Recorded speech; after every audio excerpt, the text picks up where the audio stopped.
ನಮಸ್ಕಾರ ಸ್ನೇಹಿತರೆ, ಇವತ್ತು ನಾವು ಹಾಸನ ಜಿಲ್ಲೆಯಲ್ಲಿ ಮುದಿಗೆರೆ ಎಂಬ ಗ್ರಾಮದಲ್ಲಿರುವ ಓಂಕಾರೇಶ್ವರ ದೇವಸ್ಥಾನಕ್ಕೆ ಬಂದಿದ್ದೇವೆ. ಇಲ್ಲಿನ ದೇವಸ್ಥಾನವನ್ನು ಪ್ರದಕ್ಷಿಣೆ ಮಾಡಿ ಇಲ್ಲಿನ ಮುಖ್ಯ ಅರ್ಚಕರೊಂದಿಗೆ ಮಾತನಾಡಿ ದೇವರನ್ನು ವೀಕ್ಷಿಸಿ ಬರೋಣ ಬನ್ನಿ. ಅದಕ್ಕೂ ಮೊದಲು ನೀವು ಪ್ರದಕ್ಷಿಣಾ ಚಾನಲನ್ನು ಸಬ್ಸ್ಕ್ರೈಬ್ ಮಾಡಿಲ್ಲ ಅಂದರೆ ತಕ್ಷಣ ಸಬ್ಸ್ಕ್ರೈಬ್ ಮಾಡಿ ಹಾಗೂ ಈ ವಿಡಿಯೋವನ್ನು ಕೊನೆವರೆಗೂ ತಪ್ಪದೇ ನೋಡಿ.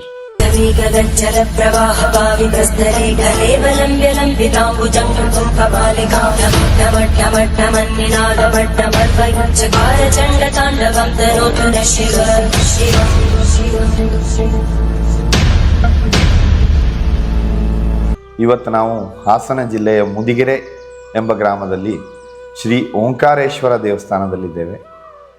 ಇಲ್ಲಿನ ಮುಖ್ಯ ಅರ್ಚಕರಾದ ಶ್ರೀ ಮಂಜುನಾಥ್ ಭಟ್ ಅವರು ಈ ದೇವಸ್ಥಾನದ ಮಾಹಿತಿ ಹಾಗೂ ಇಲ್ಲಿನ ಒಂದು ವಿಶೇಷವಾದ ಸಂಪ್ರದಾಯಗಳ ಬಗ್ಗೆ ನಮಗೆ ಇವತ್ತು ತಿಳಿಸ್ಕೊಡ್ತಾ ಇದ್ದಾರೆ. ಬನ್ನಿ ಅವರನ್ನು ಕೇಳ್ಕೊಂಬರೋಣ. ನಮಸ್ಕಾರ ಮಂಜುನಾಥ್ ಭಟ್ ಅವರೇ. ನಮಸ್ಕಾರ. ನಾನು ಮಂಜುನಾಥ್ ಭಟ್ ಅಂತ ಹೇಳಿ ಓಂಕಾರೇಶ್ವರ ದೇವಸ್ಥಾನದ ಧರ್ಮದರ್ಶಿಯಾಗಿ ಕಾರ್ಯವನ್ನು ನಿರ್ವಹಿಸ್ತಾ ಇದ್ದೇನೆ.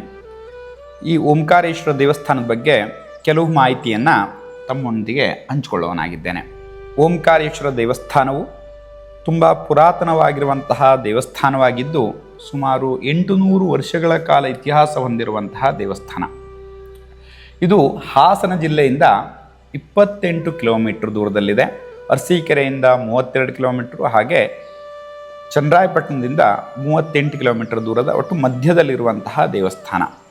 ಇದು ಹಾಸನ ಜಿಲ್ಲೆ, ಹಾಸನ ತಾಲೂಕು, ದುದ್ದಾ ಹೋಬಳಿ, ಮುದಿಗೆರೆ ಗ್ರಾಮ. ಹಾಸನ ಜಿಲ್ಲೆ, ಹಾಸನ ತಾಲೂಕು, ದುದ್ದಾ ಹೋಬಳಿಯ ಮುದಿಗೆರೆ ಗ್ರಾಮದಲ್ಲಿರುವಂತಹ ಓಂಕಾರೇಶ್ವರ ದೇವಸ್ಥಾನ.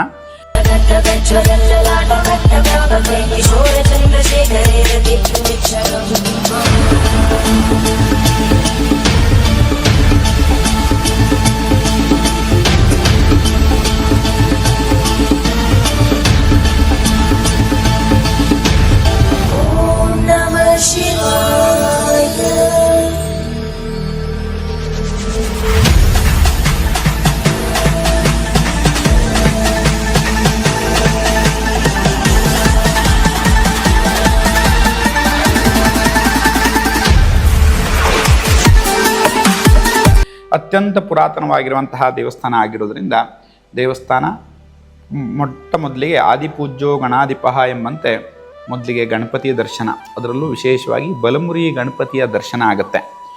ಗಣಪತಿಯ ದೇವಸ್ಥಾನದ ಹೊರಭಾಗದಲ್ಲಿ ಗಣಪತಿಗೆ ಆನೆ ಮುಖ ಬಂದಿರುವಂತಹ ಕಥೆಯ ಇತಿಹಾಸವನ್ನು ಸಂಪೂರ್ಣವಾಗಿ ಕೆತ್ತನೆ ಮಾಡಿದ್ದಾರೆ. ದೇವಸ್ಥಾನದ ಮಧ್ಯಭಾಗಕ್ಕೆ ಬಂದರೆ ಸಮುದ್ರ ಮಥನದ ಸಂಪೂರ್ಣ ಇತಿಹಾಸ ಇದೆ.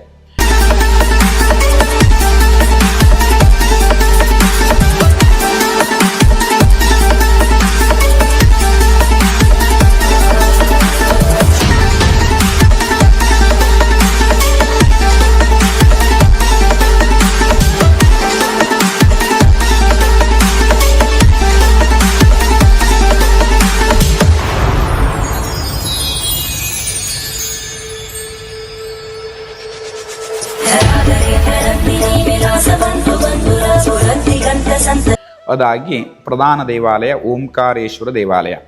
ಇಲ್ಲಿ ದೇವಸ್ಥಾನದ ಪ್ರಾಂಗಣ ಸುಖನಾಸಿನಿ ಅಂತೇನು ಹೇಳ್ತೀವೋ ಅಲ್ಲಿ ಬಂದರೆ 2 ಗಂಟೆಗಳಿದ್ದಾವೆ. ಆ ಗಂಟೆಯನ್ನು ಹೊಡೆದ್ರೆ ಸ್ಪಷ್ಟವಾಗಿ ಓಂಕಾರದ ನಾದಗಳು ಬರುತ್ತೆ. ಮತ್ತು ಸುಖನಾಸಿನಿಯಲ್ಲಿ 5 ನಿಮಿಷಗಳ ಕಾಲ ಕುಂತು ಓಂಕಾರವನ್ನು ಅಥವಾ ಓಂ ನಮಃ ಶಿವಾಯ ಅಂತ ಪಠಣ ಮಾಡ್ತಾ ಹೋದರೆ ಮನಸ್ಸಿಗೊಂದು ಸಮಾಧಾನ, ಶಾಂತಿಯನ್ನು ಸಿಗುವಂತಹ ಒಂದು ವಿಶೇಷವಾದಂತಹ ಪವಿತ್ರ ಸ್ಥಳ. ಇನ್ನು ವಿಗ್ರಹದ ಬಗ್ಗೆ ನೋಡುವುದಾದರೆ ನಾವು ಇಲ್ಲಿ ತುಂಬ ವಿಶೇಷವಾಗಿರುವಂತಹ ವಿಗ್ರಹ, ಒಂದು ಶಿವನ ಒಂದು ಮೂರ್ತಿ ರೂಪ. ವಿಶೇಷವಾಗಿ ಶಿವ ಸುಬ್ರಹ್ಮಣ್ಯ ಸ್ವಾಮಿ, ಶಿವನ ಮಗ ಸುಬ್ರಹ್ಮಣ್ಯ, ಕಾರ್ತಿಕೇಯ ಅಂತೇನು ಹೇಳ್ತೀವೋ ಆ ಕಾರ್ತಿಕೇಯನನ್ನು ತನ್ನ ಕಾಲ್ತೊಡ ಮೇಲೆ ಕೂರಿಸ್ಕೊಂಡಿದ್ದಾನೆ.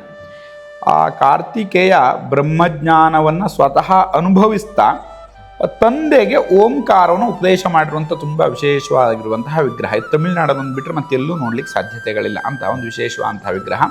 ಸುಬ್ರಹ್ಮಣ್ಯ ಸ್ವಾಮಿ ಸ್ವತಃ ಓಂಕಾರವನ್ನು ತಾನು ಜಪವನ್ನು ಮಾಡಿ ಮಾಡಿ ಆ ಓಂಕಾರದ ಒಂದು ಏನು ತುರಿಯಾ ವ್ಯವಸ್ಥೆ ಅಂತೇನು ಹೇಳ್ತೀವೋ ಅದರ ಸುಖವನ್ನು ಅನುಭವಿಸ್ತಾ ತಂದೆಗೆ ಓಂಕಾರವನ್ನು ಉಪದೇಶ ಮಾಡಿ ಆ ತಂದೆಗೂ ಸಹ ಓಂಕಾರವನ್ನು ಉಪದೇಶ ಮಾಡಿದಾಗ ಏನು ಬ್ರಹ್ಮಜ್ಞಾನ ಅನುಭವ ಅಂತೇನಿದೆಯೋ ಅದನ್ನು ತಂದೆಗೆ ದೊರಕಿದಾಗ ಎಂತಹ ಬ್ರಹ್ಮಜ್ಞಾನಿ ಆಗಿರುವಂಥ ಮಗ ಹುಟ್ಟಿದಾನೆ ಅಂಥೇಳಿ ಕೈಯನ್ನು ಹೀಗೆ ತನ್ನ ಮುಖದ ಮೇಲೆ ತುಂಬ ಆಶ್ಚರ್ಯ ವ್ಯಕ್ತಪಡಿಸ್ತಾ ಇರುವಂತಹ ವಿಗ್ರಹ ಅದು. ಆಮೇಲೆ ಅದೇ ಓಂಕಾರವನ್ನು ನೀವು ಲಿಂಗದಲ್ಲಿ ಹೀಗೆ ಧ್ಯಾನ ಮುದ್ರೆಯಲ್ಲಿ ಕೂತು ಓಂಕಾರವನ್ನು ತಪಸ್ ಮಾಡ್ತಾ ಇರುವಂಥದ್ದು. ನಾವು ಯಾವುದೇ ಧ್ಯಾನ ಮುದ್ರೆಗೆ ಅಂತ ಹೇಳೋದನ್ನೇ ಹೀಗೆ ಧ್ಯಾನ ಮುದ್ರೆಯಲ್ಲಿ ಕೂತಿರೋದನ್ನು ನೋಡ್ತೇವೆ. ಅಂತಹ ಧ್ಯಾನ ಮುದ್ರೆಯಲ್ಲಿ ಇರುವಂಥ ಲಿಂಗದ ಮಧ್ಯದಲ್ಲಿ ಕಾಣುತ್ತೆ ಸ್ಪಷ್ಟವಾಗಿ. ಶಿವ ಧ್ಯಾನ ಮೊದಲು ಕೂತಿರುವಂಥದ್ದು, ಜಟೆಯಿಂದ ಗಂಗೆ ಹರಿತಾ ಇರುವಂಥದ್ದು, ಅದು ಧ್ಯಾನ ಮೊದಲು ಕೂತ್ಕೊಂಡು ಓಂಕಾರವನ್ನು ತಪಸ್ ಮಾಡ್ತಾ ಇರೋದ್ರಿಂದ ಓಂಕಾರೇಶ್ವರ ಅಂಥೇಳಿ ಇರುವಂಥದ್ದು ವಿಗ್ರಹದ ವಿಶೇಷ. ಇಲ್ಲಿ ಪ್ರತಿನಿತ್ಯ ಬೆಳಿಗ್ಗೆ ಮತ್ತು ಸಾಯಂಕಾಲ 2 ಟೈಮು ಸಹ ರುದ್ರಾಭಿಷೇಕ ಆಗುತ್ತೆ. ಬೆಳಗ್ಗೆ ಸಮಯ, ಸಂಜೆ ಸಮಯ. ಬೆಳಗ್ಗೆ ಒಂದು 6:30 ಇಂದ 7 ಗಂಟೆಗೆ ರುದ್ರಾಭಿಷೇಕ ಆಗುತ್ತೆ, ಸಾಯಂಕಾಲ 7 ಗಂಟೆಗೆ ರುದ್ರಾಭಿಷೇಕ ಆಗ್ತಾ ಇರುತ್ತೆ. ಈ ದೇವಸ್ಥಾನದ ಹೊರಭಾಗದಲ್ಲಿ ಈ ಕಾರ್ತಿಕೇಯನ ಜನ್ಮ ಹೇಗಾಯಿತು ಹೇಳುವಂಥ ಸಂಪೂರ್ಣ ಇತಿಹಾಸವನ್ನು ಹೊರಭಾಗದಲ್ಲಿ ಕೆತ್ತನೆ ಮಾಡಿದ್ದಾರೆ. ಈ ದೇವಸ್ಥಾನವನ್ನು ಇದು ಉತ್ತರ ಶೈಲಿಯಲ್ಲಿದೆ. ಈಗ ನಾವು ಉತ್ತರ ಭಾರತ ಕಡೆಗೆ ಹೋದರೆ ಏನು ದೇವಸ್ಥಾನಗಳನ್ನು ನೋಡ್ತೀವೋ ಅಂತಹ ಶೈಲಿಯಲ್ಲಿದೆ. 15 ವರ್ಷಗಳ ಕಾಲ ಒಂದು 45 ಜನ ಶಿಲ್ಪಿಗಳು ಕೆತ್ತನೆ ಮಾಡಿದ್ದಾರೆ. ಇದು ಪೂರ್ತಿಯಾಗಿ ಕೆಂಪು ಕಲ್ಲಲ್ಲಿ ನಿರ್ಮಾಣವಾಗಿರುವಂತಹ ದೇವಸ್ಥಾನ. ಇದು ಹಿಂದೆ ಹೊಯ್ಸಳರ ಕಾಲದ ದೇವಸ್ಥಾನ ಇದ್ದರೂ ಸಂಪೂರ್ಣ ಪಾಳ್ಬಿದ್ದು ಹೋಗಿತ್ತು. ಇದನ್ನು GK ಅನಂತರಾಮ್ ಅಯ್ಯಂಗಾರ್ ಮತ್ತು ಜಯಲಕ್ಷ್ಮಿ ಅಂತ ಹೇಳುವಂಥವ್ರು ಪೂರ್ತಿ ಅವರೇ ಸ್ವಂತ ಇಡೀ ದೇವಸ್ಥಾನ ನವನಿರ್ಮಾಣವನ್ನು ಪೂರ್ತಿಯಾಗಿ ಮಾಡಿಕೊಟ್ಟಿದ್ದಾರೆ. ಮಂಜುನಾಥ್ ಭಟ್ರೆ, ನಾನು ವಿಶೇಷವಾಗಿ ಗಮನಿಸಿರೋದಂದರೆ ಇಲ್ಲಿ ಹೊರಗಡೆ ಒಂದು ಸಪ್ತಮಾತೃಕೆಯರ ಒಂದು ವಿಶೇಷ ಪ್ರತ್ಯೇಕ ಗುಡಿಗಳು, ಆಮೇಲೆ ನವಗ್ರಹಕ್ಕೆ ಪ್ರತ್ಯೇಕ ಗುಡಿಗಳು, ಇದರ ಬಗ್ಗೆ ಸ್ವಲ್ಪ ವಿವರಣೆ ಕೊಡಿ. ಇಲ್ಲಿ ವಿಶೇಷವಾಗಿ ಹಾಸನ ಕ್ಷೇತ್ರ ಹಾಸನಾಂಬೆ ಅಂಥೇಳಿ ತುಂಬ ಪ್ರಸಿದ್ಧಿಯನ್ನು ಪಡ್ಕೊಂಡಿರುವಂತಹ ಸ್ಥಳ. ಮತ್ತು ಇಲ್ಲಿ ಹಾಸನಾಂಬೆಯಲ್ಲಿ ಒಟ್ಟು ಸಪ್ತಮಾತೃಕೆಯರು 7 ದೇವತೆಗಳಿದ್ದಾವೆ. ಆದರೆ ಇಲ್ಲಿ ಹಾಸನಾಂಬೆಯಲ್ಲಿ ಒಂದೇ ಸ್ಥಳದಲ್ಲಿ 3 ಇದೆ, ಉಳಿದಂತಹ 4 ಬೇರೆ ಬೇರೆ ಸ್ಥಳದಲ್ಲಿ ಚದುರಿ ಹೋಗಿದ್ದಾವೆ. ಅಂದರೆ ಬೇರೆ ಬೇರೆ ಸ್ಥಳದಲ್ಲಿ ಒಟ್ಟು 7 ಇದ್ದಾವೆ, ಅದು ಬೇರೆ ಬೇರೆ ಸ್ಥಳದಲ್ಲಿ ಇದ್ದಾವೆ. ಆದರೆ ನಮ್ಮಲ್ಲಿ ದೇವ್ರ ದರ್ಶನವನ್ನು ಮಾಡಬೇಕಾದ್ರೆ ಅದು ಸಪ್ತಮಾತೃಕೆಯರು ಅಂಥೇಳಿ 7 ಅಮ್ಮನವರ ದರ್ಶನ, ದೇವಿಯ ದರ್ಶನ ಅಂಥೇಳಿ. ಹಾಗಾಗಿ ಈ ದೇವಸ್ಥಾನ ಕಟ್ಟಿದವ್ರ ಮೂಲ ಉದ್ದೇಶ ಅದು 3 ಅಂದರೆ ನಾವು ಈಗ 3 ಮಾತ್ರ ನೋಡಬಾರ್ದು, ಒಟ್ಟು 7 ಇದೆ. ಅದು ಈಗ ನಾವು ಹಾಸನಾಂಬೆಯಲ್ಲಿ ಹೋದಾಗ ಅವ್ರು ನೋಡ್ಕೊಂಡು ಬೇರೆ ಕಡೆ ಹೋಗಿ ನೋಡ್ಕೊಂಬರ್ಬೇಕು ಅಂತ ಪ್ರತೀತಿ ಇದೆ. ಅಂದರೆ ಈ 3 ನೋಡಬಾರ್ದು, ಬೇರೆ ಬೇರೆ ಸ್ಥಳಕ್ಕೆ ಹೋಗಿ ಅಲ್ಲಿಗೆ ಹೋಗಿ ನೋಡ್ಕೊಂಬರ್ಬೇಕು ಅಂತ. ಅದನ್ನು ನಾವು ಒಂದ್ಸಲ ಹೋಗ್ಲಿಕ್ಕೆ ಆಗುತ್ತೆ, ಒಂದ್ಸಲ ಹೋಗ್ಲಿಕ್ಕೆ ಆಗಲ್ಲ, ಆ ಸ್ಥಳದಲ್ಲಿ ಎಷ್ಟೋ ಆಗಲ್ಲ. ಹಾಗಿಲ್ಲ, ಒಂದ್ಸಲ ಬಂದರೆ ಆ ದೇವರೆಲ್ಲ ದರ್ಶನ ಆಗಬೇಕು ಅಂತ ಹೇಳುವಂಥ ಒಂದು ಭಾಗ. ಇನ್ನೊಂದು ಭಾಗ ಇದ್ರ ವಿಶೇಷತೆ ಏನು ಅಂದರೆ, ಹಿಂದೆ ಚಾಮುಂಡೇಶ್ವರಿ ಮಹಿಷಾಸುರನ ಮರ್ದನ ಮಾಡಬೇಕಾದ್ರೆ ರಕ್ತ ಬೀಜಾಸುರ ಅಂತ ಆ ರಾಕ್ಷಸ ಸಂಹಾರ ಮಾಡಬೇಕಾದ್ರೆ ಒಂದು ರಕ್ತ ಆ ರಾಕ್ಷಸನಿಂದ ಕೆಳಗೆ ಬಿದ್ದಾಗ 1000 ಜನ ರಾಕ್ಷಸ ಉಟ್ಕೊಂಡ್ರು. ಅವರನ್ನು ಸಂಹಾರ ಮಾಡಲಿಕ್ಕೆ ಚಾಮುಂಡೇಶ್ವರಿ ಪ್ರಾರ್ಥನೆ ಮಾಡಿಕೊಂಡಾಗ ಸಪ್ತಮಾತೃಕೆಯರು ಬಂದಿರೋದು. ಬ್ರಹ್ಮಾಣಿ, ವೈಷ್ಣವಿ, ವಾರಾಹಿ, ಮಾಹೇಶ್ವರಿ, ಕೌಮಾರಿ ಅಂತ ಒಟ್ಟು 7 ಶಕ್ತಿ ದೇವತೆಗಳು. ಹಾಗಾಗಿ ಒಟ್ಟಾರೆ ದುಷ್ಟರ ಸಂಹಾರ ಅಂತ ಹೇಳಲಿಕ್ಕೆ ಒಂದು ಭಾಗ. ಇನ್ನು ಅರಿಷಡ್ವರ್ಗಳು, ನಮ್ಮಲ್ಲೂ ಸಾಕಷ್ಟು ದುಷ್ಟತನಗಳಿರುತ್ತೆ. ಹಾಗೆ ಮದ ಮಾತ್ಸರ್ಯ ಅಂಥೇಳಿ ಒಟ್ಟಾರೆ ತುಂಬ 6 ರೀತಿಯ ದೋಷವನ್ನು ಹೇಳಿದ್ದಾರೆ. ಅಂಥ ನಿವೃತ್ತಿ ಮಾಡಲಿಕ್ಕೆ ಸಪ್ತಮಾತೃಕೆಯರ ವಿಶೇಷ ಆರಾಧನೆಯನ್ನು ಹೇಳಿದ್ದಾರೆ. ನಮ್ಮಲ್ಲಿ ವಿಶೇಷವಾಗಿ ದುರ್ಗಾ ಸಪ್ತಶತಿಯಲ್ಲಿ ಒಟ್ಟು ದುರ್ಗೆ ಆರಾಧನೆ ಮಾಡುವಲ್ಲೆಲ್ಲ ಸಪ್ತಮಾತೃಕೆಯರ ವರ್ಣನೆ ತುಂಬ ಬರುವಂಥದ್ದು. ಹಾಗಾಗಿ ಆ ದೇವರ ದರ್ಶನ ಆಡುವಂಥದ್ದು ತುಂಬ ವಿಶೇಷವಾಗಿ ಆಗೋದು. ಅದು ಈ ಒಂದೇ ಸ್ಥಳದಲ್ಲಿ 7 ದೇವತೆಗಳ ದರ್ಶನ ಆಗುತ್ತೆ. ಅಷ್ಟೇ ಅಲ್ಲದೆ ಚಾಮುಂಡಿ ಅದರಲ್ಲಿ ಅನ್ನಪೂರ್ಣೇಶ್ವರಿ ಮತ್ತು ಮಹಾಲಕ್ಷ್ಮಿ ದೇವಸ್ಥಾನವೂ ಸೇರಿಕೊಂಡಿದೆ. ಪ್ರಧಾನವಾಗಿ ಸಪ್ತಮಾತೃಕೆಯರ ದರ್ಶನ ಆಯಿತು. ಅದರ ಅಷ್ಟಕ್ಕಿಂತ ಮುಖ್ಯವಾಗಿ ನಮಗೆ ಉದರ ಅಂದರೆ ಹೊಟ್ಟೆಗೆ ಪ್ರಧಾನವಾಗಿ ಆಹಾರವನ್ನು ನೀಡುವಂತಹ ದೇವತೆ ಅನ್ನಪೂರ್ಣೇಶ್ವರಿ. ಹಾಗಾಗಿ ಅನ್ನಪೂರ್ಣೇಶ್ವರಿ ಅನುಗ್ರಹ ಆಗಬೇಕು, ಮತ್ತು ಎಲ್ಲ ವ್ಯವಹಾರ ಚೆನ್ನಾಗಿದ್ದರೆ ಉಳಿದಿದ್ದು ನಡೆಯುತ್ತೆ ಅಂಥೇಳಿ ಮಹಾಲಕ್ಷ್ಮಿ. ಹಾಗಾಗಿ ಮಹಾಲಕ್ಷ್ಮಿ ಅನುಕೂಲಕ್ಕಾಗಿ ಮಹಾಲಕ್ಷ್ಮಿ. ಇಷ್ಟು ದುರ್ಗಾ ದೇವಸ್ಥಾನಗಳು 9 ಅಂಥೇಳಿ ಪ್ರಧಾನವಾಗಿ ಮಾಡಿದ್ದಾರೆ. ಅದರಲ್ಲಿ ಇನ್ನೊಂದು ವಿಶೇಷವಾಗಿದೆ, ಅದು ಒಂದೊಂದು ದಿಕ್ಕಿಗಿದೆ. ಅದು ಹೌದು, ಅಂದರೆ ಎಲ್ಲದಕ್ಕೂ ದೇವಸ್ಥಾನದ ಆಯುವರ್ಗ ವಾಸ್ತುಶಿಲ್ಪ ಅಂತ ಹೇಳಿದೆ. ಒಂದೊಂದು ದೇವಸ್ಥಾನ ಇಷ್ಟು ಡಿಗ್ರಿ ಆ್ಯಂಗಲಲ್ಲಿ ಹೀಗೀಗೆ ಇರಬೇಕು, ಇಂತಿಂಥ ದಿಕ್ಕುಗಳಿಗೆ ನವಗ್ರಹಗಳಿಗೆ ಬಂದರೂ ಸಹ ಹಾಗೆ. ಎಲ್ಲ ದೇವಸ್ಥಾನ ಪೂರ್ವಕ್ಕೆ ಮುಖವಾಗಿರಲ್ಲ, ಒಂದೊಂದು ದಿಕ್ಕಿಗೆ ಇಷ್ಟು ಡಿಗ್ರಿಯಲ್ಲಿ ಈ ದಿಕ್ಕಿನಲ್ಲಿ ಮುಖ ಮಾಡಿರಬೇಕು ಅಂತಿದೆ. ಹಾಗಾಗಿ ಒಂದು ದೇವಸ್ಥಾನ ಇದ್ದಾಗ ಒಂದೊಂದು ದೇವಸ್ಥಾನಗಳು ಯಾವುದೂ ಇಲ್ಲ. ಅಲ್ಲಿ ದೇವಸ್ಥಾನದ ವಿಗ್ರಹಗಳ ಮುಖವೂ ಬೇರೆ, ದೇವಸ್ಥಾನ ಕಟ್ಟಿರುವಂತಹ ಆಯುವರ್ಗವೂ ಬೇರೆ ಆಗಿದೆ, ತುಂಬ ವಿಶೇಷವಾಗಿರುವಂಥದ್ದು. ಹಾಗೆ ನವಗ್ರಹಗಳಿಗೆ ಬಂದರೆ ಇಲ್ಲಿ ಪ್ರಧಾನವಾಗಿ ಒಂದೊಂದು ಗ್ರಹಗಳು ಒಂದೊಂದು ಫಲವನ್ನು ಕೊಡುತ್ತೆ. ಸೂರ್ಯನನ್ನು ಆರಾಧನೆ ಮಾಡೋದು ಆರೋಗ್ಯ ಉಂಟಾಗುತ್ತೆ. ಹಾಗಾಗಿ ಸೂರ್ಯನ ದೇವಸ್ಥಾನ ಪ್ರತ್ಯೇಕವಾಗಿ ಕಟ್ಟಿರೋ, ಹಿಂದೆ ಕೊನಾರ್ಕಲ್ಲಿತ್ತು ಅಂತ ಹೇಳ್ತೀವಿ, ಅದೇ ಶೈಲಿಯಲ್ಲಿ ಮಾಡಿದ್ದಾರೆ. ಪ್ರಧಾನವಾಗಿ ಸೂರ್ಯನ ವಿಗ್ರಹ, ಸೂರ್ಯನ ಎದುರಿಗೆ ಅಂದರೆ ಒಂದು ಅವನ ಸೂರ್ಯನ ವಾಹನ ಇದೆ, ಅಲ್ಲಿ ಸಪ್ತಾಶ್ವ ಅಂಥೇಳಿ ಕರಿತೇವೆ. ಆ 7 ಕುದುರೆಗಳಿದ್ದಾವೆ. ಆ ಕುದುರೆಯನ್ನು ಓಡಿಸುವಂಥವನು ಅರುಣ ಅಂಥೇಳಿ ಸಾರಥಿ. ಆ ಅರುಣ ಸಾರಥಿಯೂ ಇದ್ದಾನೆ. ಹಾಗಾಗಿ ಛಾಯಾ ಸಂಜ್ಞಾ ಅಂತೇಳಿ ಸೂರ್ಯನ ಪತ್ನಿಯರು. ಅದು ಇದೆ ಅಲ್ಲಿ. ಛಾಯಾ ಸಂಜ್ಞಾ ಅಂಥೇಳಿ ಪತ್ನಿಯರು. ಹಾಗೆ ಅಧಿದೇವತೆ, ಪ್ರತ್ಯಯ ದೇವತೆ ಅಂತ ಅಗ್ನಿ ಮತ್ತು ರುದ್ರ ಅಂಥೇಳಿ ಕರಿತೇವೆ. ಅಲ್ಲಿ ಅದನ್ನೂ ನೋಡ್ಬೋದು. ಹಾಗೆ ಮಧ್ಯದಲ್ಲಿ ಒಂದು ನಂಬರ್ಸು ಅಂದರೆ ಅಂಕೆಗಳು, ಸಂಖ್ಯೆಗಳು ಬರದೇ ಇರುವಂಥದ್ದಿದೆ, ಅದು ಅದರ ಯಂತ್ರ ಅಂಥೇಳಿ ನಾವು ಕರಿತೇವೆ. ಎಲ್ಲದಕ್ಕೂ ಆ ದೇವತೆಗಳು ಒಂದೊಂದು ಯಂತ್ರವೇ ಪ್ರಧಾನ. ಅದಕ್ಕೆ ನಾವು ಶಕ್ತಿ ರೂಪ ಯಾವುದು ಅಂದರೆ ಆ ಬೀಜಾಕ್ಷರಿ ಅಂಥೇಳಿ ಕರಿತೇವೆ. ಅಂತಹ ಬೀಜಾಕ್ಷರಿಯನ್ನು ಕೂಡಿರುವಂತಹ ಅಷ್ಟು 9 ನವಗ್ರಹಗಳಿಗೆ ಪ್ರತ್ಯೇಕ ದೇವಸ್ಥಾನ. ಹಾಗೆ ಪ್ರತಿನಿತ್ಯ ಹೊರಗಡೆ ಒಂದು ನಕ್ಷತ್ರಗಳು ಬರುತ್ತಲ್ಲ, ಹಾಗೆ ಆ ನಕ್ಷತ್ರಕ್ಕೂ ಒಂದು ಗ್ರಹಕ್ಕೂ ಒಂದು ಸಂಪರ್ಕ ಇದೆ. ಹಾಗಾಗಿ ಮೇಲ್ಗಡೆ ಅದರದ ಲಾಂಛನ, ನಾವು ಸಿಂಬಲ್ ಏನು ಕರಿತೇವೋ ಲಾಂಛನವನ್ನು ಮಾಡಿರುವಂಥದ್ದನ್ನು ಪ್ರತ್ಯೇಕವಾಗಿ 9 ದೇವಸ್ಥಾನಕ್ಕೂ ಸಹ ಒಂದು ಪ್ರತ್ಯೇಕವಾದಂತಹ ಲಾಂಛನ ಇದೆ. ಹಾಗೆ ಪ್ರತ್ಯೇಕವಾದಂತಹ ದೇವಾಲಯವನ್ನು ಮಾಡಿದ್ದಾರೆ. ಸೂರ್ಯನ ಆರಾಧನೆ ಮಾಡೋದ್ರಿಂದ ಆರೋಗ್ಯ ಉಂಟಾಗುತ್ತೆ. ಚಂದ್ರನ ಆರಾಧನೆ ಮಾಡೋದನ್ನ ಮನಸ್ಸಿಗೆ ಸಮಾಧಾನ ಶಾಂತಿ ಇದ್ದರೆ ಮಾತ್ರ ಉಳಿದಿದ್ದ ಅನುಕೂಲ. ಹಾಗಾಗಿ ಚಂದ್ರನ ಆರಾಧನೆ ಮಾಡಬೇಕು ಅಂಥೇಳಿ ಚಂದ್ರನ ಪ್ರತ್ಯೇಕವಾದ ದೇವಾಲಯ. ಹಾಗೆ ಕುಜನನ್ನ ಆರಾಧನೆ, ಉತ್ಸಾಹ ಶೌರ್ಯಗಳಿರಬೇಕು ಅಂಥೇಳಿ ಕುಜನನ್ನ ಆರಾಧನೆ.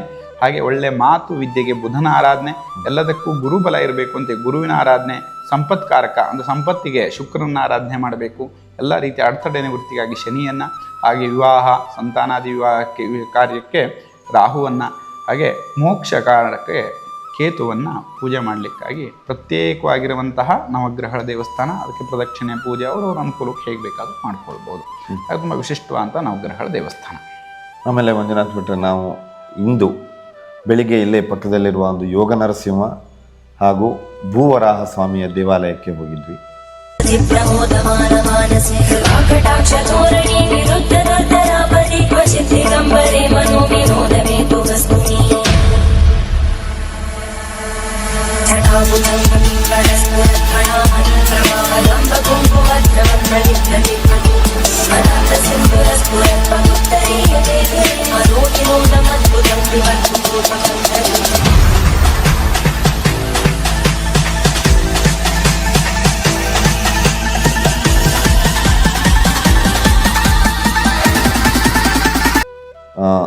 ನಮ್ಮ ಸ್ನೇಹಿತರೊಬ್ಬರು ಹೇಳ್ತಾ ಇದ್ರು, ಈ ಭೂವರಾಹ ಮತ್ತು ಯೋಗ ನರಸಿಂಹ ಸ್ವಾಮಿಗಳು ತುಂಬ ಶಕ್ತಿಶಾಲಿ, ಹಾಗೆ ತುಂಬ ಸಮಸ್ಯೆಗಳಿಗೆ ಪರಿಹಾರ ಸಿಕ್ಕಿದೆ ಅಂತ. ಇದ್ರ ಬಗ್ಗೆ ಒಂದು ಸ್ವಲ್ಪ ಯೋಗ ನರಸಿಂಹ ಸ್ವಾಮಿ ದೇವಸ್ಥಾನವೂ ಸಹ ಹಿಂದೆ ಹೊಯ್ಸಳರ ಕಾಲದಲ್ಲಿ ಆಗಿರುವಂತಹ ದೇವಸ್ಥಾನ. ಅದು ವಿಶೇಷವಾಗಿ ಈ ಯೋಗ ನರಸಿಂಹ ಸ್ವಾಮಿ ಯೋಗ ಮುದ್ರೆಯಲ್ಲಿ ಕೂತಿರುವಂಥದ್ದು. ಅಷ್ಟು ಅಲ್ಲದೆ ದೇವಸ್ಥಾನದ ಎದುರಿಗೆ ಭೂವರಾಹ ದೇವಸ್ಥಾನವೂ ಸಹ ಇದೆ. ಅದ್ರ ಹಿಂದೆ ಈ ಯೋಗ ತುಂಬ ಉಗ್ರ ಕೋಪಿಷ್ಠನ ಆಗಿದ್ದಂತೆ. ಅದನ್ನು ತಣಿಸ್ಲಿಕ್ಕೆ ಭೂವರಾಹ ದೇವತೆಯನ್ನು ಮಾಡಿ ಮುಂದೆ ಇಟ್ಟಾಗ ಅವನು ಸಮಾಧಾನಗೊಂಡ ಅಂಥೇಳಿ. ಹಾಗೆ ಹಸಿ ಹುಲ್ಲಿಟ್ಟರೂ ಸಹ ಉರಿತಿತ್ತು ಅಂತ ಹೇಳೋ ಮಟ್ಟಕ್ಕೆ ಒಂದು ಪ್ರತೀತಿ ಹಿಂದೆ ಇತ್ತು. ಹಾಗಾಗಿ ಅಲ್ಲಿ ನಿತ್ಯ ತುಂಬ ಪ್ರಾಚೀನವಾಗಿರುವಂತಹ ದೇವಸ್ಥಾನ. ಮತ್ತು ತುಂಬ ಜನ ಅದಕ್ಕೆ ಭಕ್ತರು ತುಂಬ ಹಿಂದಿನಿಂದ, ಅಂದರೆ ನಮ್ಮಲ್ಲಿ ಹೇಗೆ ನಮಗೆ ಕಾಶಿ ಅತ್ಯಂತ ಪವಿತ್ರವಾಗಿರುವಂತಹ ಕ್ಷೇತ್ರ, ನಮ್ಮ ಮನೆ ದೇವರು ಕುಲದೇವರು ಅಂತ ಹೇಗಿದ್ರೆ ಹಾಗೆ ತುಂಬ ಜನ ಅದಕ್ಕೆ ಮನೆ ಭಕ್ತರು ತುಂಬ ಇರುವಂತಹ ದೇವಸ್ಥಾನ, ತುಂಬ ಪ್ರಾಚೀನವಾಗಿರುವಂತಹ ದೇವಸ್ಥಾನ. ಮತ್ತು ನಿತ್ಯ ಅದರಲ್ಲಿ ಅಲ್ಲೂ ಮತ್ತು ಈ ಶಿವನ ದೇವಸ್ಥಾನ ಒಂದು ವಿಶೇಷತೆ ಏನು ಅಂದರೆ, ಅಲ್ಲಿ ಏನೇ ವಿಶೇಷವಾಗಿ ಉತ್ಸವಗಳಾದರೆ ನಮ್ಮ ಈಶ್ವರ ದೇವಸ್ಥಾನಕ್ಕೆ ಬಂದು ಮಹಾಮಂಗಳಾರತಿ ಆಗುತ್ತೆ, ರಥೋತ್ಸವ ಬಂದು. ನಮ್ಮಲ್ಲಿ ಏನೇ ಆದರೂ ಸಹ ಅಲ್ಲಿ ಹೋಗಿ ಮಹಾಮಂಗಳಾರತಿ ಎಲ್ಲ ಆಗಿ ಕೊನೆಯಲ್ಲಿ ಸುಸಂಪನ್ನಗೊಳ್ಳುವಂಥದ್ದು. ಮತ್ತು ಎರಡೂ ದೇವಸ್ಥಾನದಲ್ಲೂ ಏನೇ ಹರಕೆಗಳದ್ದು ಅಭಿಷೇಕ ವಿಶೇಷ. ಇಲ್ಲಿ ನಮ್ಮಲ್ಲಿ ಈಶ್ವರ ದೇವಸ್ಥಾನದಲ್ಲೂ ಸಹ ಇಲ್ಲಿ ಪಂಚಾಮೃತ ಅಭಿಷೇಕವನ್ನು ತುಂಬ ಹರಕೆಯನ್ನು ಕಟ್ಕೊಳ್ತಾರೆ. ಅಲ್ಲೂ ಸಹ ಅಭಿಷೇಕವನ್ನು ಹರಕೆ ಕಟ್ಕೊಂಡು ಕೆಲಸ ಆದಮೇಲೆ ಅಭಿಷೇಕವನ್ನು ಭಗವಂತನಿಗೆ ಅರ್ಪಿಸುವಂಥದ್ದು ಪ್ರತೀತಿಯಾಗಿ ಬಂದಿದೆ ನಮ್ಮಲ್ಲಿ. ನಾನು ಕೇಳಿಪಟ್ಟೆ, ಅಂದರೆ ಈ ವಿವಾಹವಾಗದೇ ಇರೋರಿಗೆ ಮತ್ತು ಭೂವ್ಯಾಜ್ಯ ಇರೋರಿಗೆ, ಈ ಥರದವರಿಗೆ ತುಂಬ ಅಂದರೆ ತುಂಬ ಚೆನ್ನಾಗಿ ಪರಿಹಾರ ಎಲ್ಲ ಸಿಕ್ಕಿದೆ ಅಂತ ಕೇಳಿಪಟ್ಟೆ. ಅಂದರೆ ಅದು ಒಂದೊಂದು ಅವ್ರ ಭಕ್ತಿಯಿಂದ ಭಗವಂತನಲ್ಲಿ ಪ್ರಾರ್ಥನೆಯನ್ನು ಮಾಡಿಕೊಂಡಾಗ ಆ ಕಾರ್ಯ ಸಿದ್ಧಿಸುವಂಥದ್ದು. ಅದು ನಾವು ಭಗವಂತ ಮೇಲಿರುವಂತಹ ಭಕ್ತಿಯಿಂದ ಮತ್ತು ಭಗವಂತನಿಗೆ ನಾವು ಅರ್ಪಿಸುವಂತಹ ಸೇವೆಯಿಂದ ಅದು ಅನುಕೂಲತೆ ಆಗುತ್ತೆ ಅಂತ ಹೇಳಿ. ಆಮೇಲೆ ಮಂಜುನಾಥ್ ಭಟ್ರೆ, ಇಲ್ಲಿ ನಿಮ್ಮ ಓಂಕಾರೇಶ್ವರ ದೇವಾಲಯದಲ್ಲಿ ಒಂದು ವರ್ಷದಲ್ಲಿ ಯಾವ್ಯಾವ ವಿಶೇಷ ದಿನಗಳು, ಮತ್ತು ಅಂದರೆ ಭಕ್ತರು ಇಲ್ಲಿ ಯಾವಾಗ ಬಂದರೆ ಒಂದು ವಿಶೇಷವನ್ನು ನೋಡಲಿಕ್ಕೆ ಸಾಧ್ಯ? ನಮ್ಮ ದೇವಸ್ಥಾನ ಒಂದು ಪ್ರತಿನಿತ್ಯ ವಿಶೇಷವೇ ನಮ್ಮಲ್ಲಿ. ಯಾಕೆಂದರೆ ಈಗ ಕೆಲವು ದೇವಸ್ಥಾನಗಳಲ್ಲಿ ವಾರಕ್ಕೊಂದು ಪೂಜೆ ಅಥವಾ ವಿಶೇಷ ವಾರಕ್ಕೊಂದು ಸೋಮವಾರ ದಿವಸ ವಿಶೇಷ ಶಿವನಿಗೆ ಅಂತೇಳಿ ಹೇಳುವಂಥದ್ದು. ಆದರೆ ನಮ್ಮ ದೇವಸ್ಥಾನದಲ್ಲಿ ಪ್ರತಿನಿತ್ಯ ಬೆಳಿಗ್ಗೆ ಮತ್ತು ಸಾಯಂಕಾಲ 2 ಟೈಮೂ ಸಹ 2 ಸಮಯವೂ ಸಹ ಇಲ್ಲಿ ರುದ್ರಾಭಿಷೇಕ ಆಗುವಂಥದ್ದು ತುಂಬ ವಿಶೇಷ. ಪ್ರತಿನಿತ್ಯ 6:30ಗೆ ರುದ್ರಾಭಿಷೇಕ ಶುರು ಆಗುತ್ತೆ, ಸಾಯಂಕಾಲ 6:30 7 ಗಂಟೆಗೆ ರುದ್ರಾಭಿಷೇಕ ಪ್ರತಿನಿತ್ಯ ಆಗುವಂಥದ್ದು. ಯಾರು ಇರಲಿ ಇರದೇ ಇದ್ದರೂ ಸಹ ಪ್ರತಿನಿತ್ಯ ರುದ್ರಾಭಿಷೇಕ ನಡೆಯುತ್ತೆ.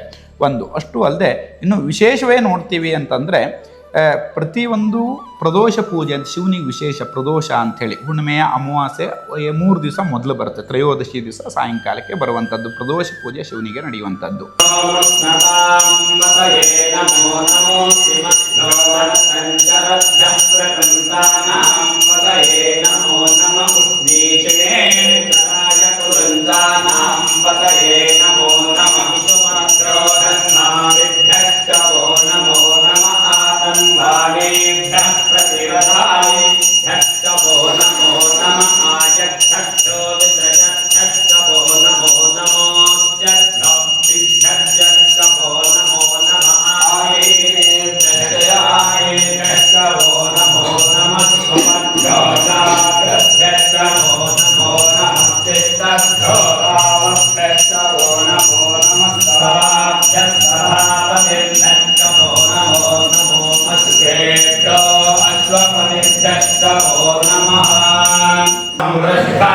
नमो अग्रियाय च प्रथमाय च नमः आशवे च धिराय च नमः शीघ्रियाय च शीघ्राय च नमः ऊर्म्याय च वस्वन्याय च नमः स्रोतस्याय च दीप्याय च नमो ज्येष्ठाय च कनिष्ठाय च नमः पूर्वजाय च परजाय च नमो मध्यमाय च पगल्भाय च नमः धन्याय च बुद्धियाय च नमः सोऽध्याय च प्रतिसज्ञाय च नमो जाम्याय च क्षेम्याय च नमः उर्वर्याय च खल्याय च नमः श्रोत्याय च वसान्याय च नमो वन्याय च कथ्याय च नमः श्रवाय च प्रतिश्रवाय च नमः आतुचेनाय च शुरथाय च नमः शूलाय च वभिन्नते च नमो वर्मिणे च वरोचिने च नमो हिल्मिने च कवचिने च नमः श्रुताय च शुभसेनाय च नमः स्वायुधाय च सुसन्वने च नमः श्रुत्याय च मध्याय च नमः काट्याय च नीत्याय च नमः सूद्याय च सहस्याय च नमो नाद्याय च वैशन्ताय च नमः कूप्याय च वट्याय च नमो वृक्षाय च हस्याय च नमो मेघ्याय च विद्युत्याय च नमः ईन्द्रियाय च सत्याय च नमो वाक्याय च हेत्याय च नमो वास्तव्याय च वास्तवाय च नमः सोमाय च रुद्राय च नमः साम्राय च रुणाय च नमः शृङ्गाय च पशुपतये च नमः उग्राय च भीमाय च नमो अग्रे वधाय च दूरे वधाय च नमो अम्रे च अनीयसे च नमो वृक्षेभ्यो हरिकेभ्यो नमस्काराय नमः शम्भवे च मयोभवे च नमः शङ्कराय च मयस्कराय च नमः शिवाय च पतराय च नमः ज्येष्ठाय च तुल्याय च नमः भाग्याय च भाग्याय च नमः प्रतरणाय तोत्तरणाय च नमः आकार्याय च लाद्याय च नमः ಪ್ರತಿ ಸಂಕಷ್ಟಿಗೆ ಸಂಕಷ್ಟಿ ಪೂಜೆ ಗಣಪತಿಗೆ ವಿಶೇಷವಾಗಿ ಬಲಮುರಿ ಗಣಪತಿ ಇರೋದ್ರಿಂದ ಸಂಕಷ್ಟಿ ಪೂಜೆ ಪ್ರತಿ ತಿಂಗಳು ನಡೆಯುತ್ತೆ. ಅಷ್ಟಾಗಿ ಪ್ರತಿ ಹುಣ್ಣಿಮೆಯ ದಿವಸ ಸತ್ಯನಾರಾಯಣ ಪೂಜೆ ನಡೆಯುತ್ತೆ. ಇದು ಪ್ರತಿ ತಿಂಗಳು ನಡೆಯುವಂಥ ಕಾರ್ಯಕ್ರಮ. ಇದನ್ನು ಬಿಟ್ಟು ಪ್ರತಿ ನವರಾತ್ರಿ ದಸರಾ ಅಂತ ಏನು ಕರಿತೇವೋ ಆವಾಗ ನವರಾತ್ರಿಯಲ್ಲಿ ಸಪ್ತಮಾತ್ರಿಗೆಯರು ವಿಶೇಷ ಅಂತ ಅಭಿಷೇಕ ಅಲಂಕಾರ ಹಾಗೆ ಪ್ರತಿನಿತ್ಯ ಒಂದೊಂದು ಹೋಮ ಮತ್ತು ಎಷ್ಟು ಜನ ಬಂದರೂ ಅನ್ನ ಸಂತರ್ಪಣೆಗಳು ಇದು 10 ದಿವಸ ದಸರಾದಲ್ಲಿ ನಡೆಯುತ್ತೆ. ನವರಾತ್ರಿಯಲ್ಲಿ 10 ದಿವಸಗಳ ಕಾಲ ವಿಶೇಷವಾಗಿ ಅಭಿಷೇಕ ಅಲಂಕಾರ ಹೋಮ ಅನ್ಸಂತರ್ಪಣೆ ನಡೆಯುವಂಥದ್ದು. ಇದು ಬಿಟ್ಟು ಕೊನೆ ಕಾರ್ತಿಕ ಸೋಮವಾರ ಅಂತ ಲಕ್ಷ ದೀಪೋತ್ಸವ ಎಲ್ಲ ಕಡೆ ಆಗಬೇಕಾದ್ರೆ ನಮ್ಮಲ್ಲಿ ದೊಡ್ಡ ಮಟ್ಟದ ದೀಪೋತ್ಸವ ಪ್ರಸಾದ ವಿತರಣೆ ವಿಶೇಷ ಅಭಿಷೇಕಗಳೆಲ್ಲ ನಡೆಯುತ್ತೆ. ಇಷ್ಟ ಆಗಿ ಮತ್ತು ಶಿವರಾತ್ರಿ ದಿವಸ ದೇವಸ್ಥಾನ ಜಾತ್ರೆ ಮತ್ತು ವಿಶೇಷ ಹೋಮಗಳು ಇವಿಷ್ಟು ಮತ್ತೆ ನಡೀತಾ ಇರುತ್ತೆ. ಮತ್ತು ಅನೇಕ ವಿಶೇಷಗಳು ನಿರಂತರವಾಗಿ ನಡೀತಾ ಹೋಗುತ್ತೆ. ಯಾಕಂದರೆ ಇದು ಕ್ಷೇತ್ರ ನಿರಂತರವಾಗಿ ಭಕ್ತಾದಿಗಳಿಂದ ಕಾರ್ಯಕ್ರಮ ನಡೀತಾ ಇರುವಂಥದ್ದು ಇಲ್ಲಿ ವಿಶೇಷವಾಗಿದೆ. ಆದರೆ ಇಲ್ಲಿ ಬೆಳಿಗ್ಗೆ 6:30 ದೇವಸ್ಥಾನ ಪ್ರಾರಂಭ ಆಗುತ್ತೆ, 12:00 ದೇವಸ್ಥಾನ ಮುಚ್ಚುತ್ತೆ. ಪುನಃ ಮತ್ತೆ 4 ಗಂಟೆಗೆ ಪ್ರಾರಂಭವಾಗಿ 8 ಗಂಟೆಗೆ ದೇವಸ್ಥಾನ ಬಾಗಿಲನ್ನು ಮುಚ್ಚುತ್ತೆ. ಹಾಗಾಗಿ ಎಲ್ಲ ಬರುವಂಥ ಭಕ್ತಾದಿಗಳು 12 ಗಂಟೆ ಒಳಗೆ ಇಲ್ಲ ಸಾಯಂಕಾಲ 4ರಿಂದ 8 ಗಂಟೆ ಒಳಗೆ ಬಂದು ದೇವ್ರ ದರ್ಶನ ಮಾಡಬೇಕು ಅಂತೇಳಿ ಕೇಳ್ಕೊಳ್ತೇನೆ. ಧನ್ಯವಾದ ಮಂಜುನಾಥ್ ಭಟ್ ಅವರೇ. ನಮಸ್ಕಾರ. ಅಂದರೆ ಇಷ್ಟು ಹೊತ್ತು ನಮ್ಮೊಂದಿಗೆ ಶ್ರೀ ಓಂಕಾರೇಶ್ವರ ದೇವಾಲಯದ ಒಂದು ಸಂಪೂರ್ಣ ಮಾಹಿತಿಯನ್ನು ಹಂಚಿಕೊಂಡಿದ್ದೀರಿ. ತುಂಬ ಖುಷಿಯಾಯಿತು. ಧನ್ಯವಾದ. ಈ ಪವಿತ್ರ ಕ್ಷೇತ್ರದ ದರ್ಶನ ನಿಮಗೆ ಇಷ್ಟವಾದರೆ ಈ ವಿಡಿಯೋವನ್ನು ಲೈಕ್, ಶೇರ್ ಹಾಗೂ ಸಬ್ಸ್ಕ್ರೈಬ್ ಮಾಡಿ. ಮತ್ತೊಂದು ಪವಿತ್ರ ಕ್ಷೇತ್ರದ ದರ್ಶನದೊಂದಿಗೆ ಮುಂದಿನ ವಿಡಿಯೋದಲ್ಲಿ ಮತ್ತೆ ಭೇಟಿಯಾಗೋಣ.